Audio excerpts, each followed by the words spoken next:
ಭಾರತ್ ಮಾತಾ ಕಿ ಜೈ. ನಾನೊಬ್ಬ ಹಿಂದೂ. ಧರ್ಮವನ್ನು ರಕ್ಷಿಸುವವರನ್ನು ಮಾತ್ರ ಧರ್ಮ ರಕ್ಷಿಸಿದೆ ಅಂತ ಶ್ರೀರಾಮ್ ಅವರು ಹೇಳಿದ್ದಾರೆ. ಅದರಿಂದಾಗಿ ನಾವು ನಮ್ಮ ಹಿಂದೂ ಧರ್ಮವನ್ನು ರಕ್ಷಿಸಬೇಕಾಗಿದೆ. ಮತ್ತು ನಾನಿಲ್ಲಿ ಸಿಂಗಲ್ ಲೇಡಿಯಾಗೆ ಬಂದಿರೋದು. ನಾನು ಇದು ರೈಲ್ವೆ ಸ್ಟೇಷನ್ ಇಳ್ಕೊಂಡು ಇದು ಧರ್ಮಸತ್ರ ಅಂತದೆ, ಗುಜರಾತ್ ಧರ್ಮಸತ್ರ ಅಂತ. ಅಲ್ಲಿ ಇಳ್ಕೊಂಡ್ರೆ ಅಲ್ಲಿಂದ ಒಂದು 100 ಮೀಟರ್ ಒಳಗಡೆನೆ ನೀವು ಬಂದರೆ ಇದು ಧರ್ಮಶಾಲಾ ಅಂತ ಸಿಗುತ್ತೆ ನಿಮಗೆ.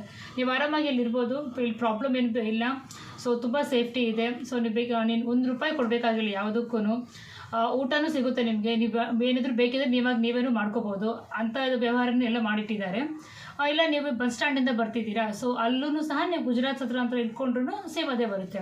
ಇಲ್ಲ ಗೊತ್ತಾಗಲಿಲ್ಲ ಅಂತಂದರೆ ಈ ಬಿಲ್ಡಿಂಗ್ ಮೇಲೇ 2 ಜೆಂಡಾ ಅಂತ ಇದೆ. ಒಂದು ಇಂಡಿಯನ್ ಫ್ಲಾಗ್ ಅಂತ, ಇನ್ನೊಂದು ಬಂದ್ಬಿಟ್ಟು ಇವ್ರದ್ದು ಹನುಮಾನ್ ಅವ್ರದ್ದು. ಸೊ ಇದೆರಡು ನೋಡು ನೀವು ಆರಾಮಾಗಿ ಬರ್ಬೋದು.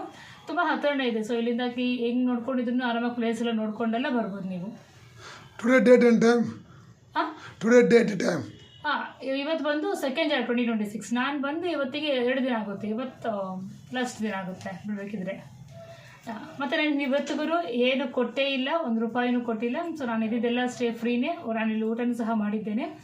ಸೊ ನೀವು ಎಲ್ಲ ನಿಮ್ಗೆ ಇಲ್ಲಿರೋದು ಬೇಡ, ನೀವಾಗಿ ಮಾಡ್ಕೋಬೇಕಂದ್ರೆ ನೀವು ಆರಾಮಾಗಿ ಮಾಡ್ಕೊಂಡು ತಿನ್ಬೋದು. ಪ್ರಾಬ್ಲಮ್ ಏನೂ ಇಲ್ಲ. ನಿಮ್ಗೆ ಏನಾದರೂ ಬೇಕಿದ್ರು ನೀವಾಗ ತಗೊಂಡು ಬಂದು ಅದನ್ನು ಸಹ ಮಾಡ್ಕೊಳ್ಳೋ ಅವಶ್ಯಕತೆಯೂ ಇದೆ. ಇಲ್ಲಿ ಚೆನ್ನಾಗಿದ್ದಾವೆ. You are coming from? ನಾನು ಬೆಂಗಳೂರಿಂದ ಬಂದಿರೋದು. ಭಾರತ್ ಮಾತಾ ಕಿ ಜೈ.